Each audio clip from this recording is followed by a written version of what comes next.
તો આ તરફ અમદાવાદ આરોગ્ય વિભાગે મીઠાઈઓમાં ચેકિંગ હાથ ધર્યું હતું। એક તરફ તહેવારોની સિઝન છે અને બીજી તરફ મીઠાઈઓમાં ચેકિંગ હાથ ધરવામાં આવ્યું છે। કોર્પોરેશન દ્વારા જે મહત્વનો નિર્ણય કરાયો છે, હવેથી શહેરના મીઠાઈના વેપારીઓએ પોતાની દુકાનો પર રેપિડ ટેસ્ટિંગ કિટ રાખવી ફરજિયાત બનશે। આ કિટ દ્વારા મીઠાઈમાં વપરાતા ચાંદીના વરખ, માવો તથા ઉમેરવામાં આવતા રંગોની શુદ્ધતાનું સ્થળ પર જ ત્વરિત પરિણામ મેળવી શકાશે। જો કોઈ ગ્રાહકને શંકા હોય તો તેઓ દુકાન પર જ મીઠાઈનું ટેસ્ટિંગ કરાવી શકશે।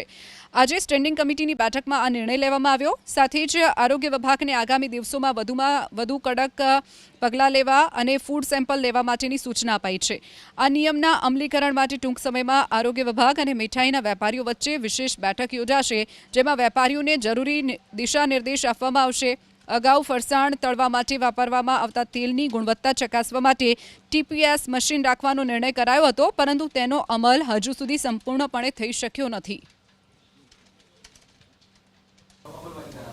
ખાસ કરીને અત્યારે તહેવારની મોસમ છે અને આ તહેવારમાં ક્યાંક કોઈ વેપારી દ્વારા અખાદ્ય પદાર્થ જે છે વેચવામાં આવે તો કોર્પોરેશન દ્વારા તો એના ટેસ્ટિંગ કરીને નિર્ણય લેવામાં આવતો હોય છે, પણ સાથે સાથે કસ્ટમર પોતે પણ, એટલે કે ગ્રાહક પોતે પણ જ્યારે મીઠાઈની દુકાનમાં કે ડેરીમાં જાય ત્યારે પોતે પણ ટેસ્ટિંગ કરી શકે આવી વ્યવસ્થા ગોઠવવા માટેની સૂચના આજની કમિટીમાં આપેલી છે।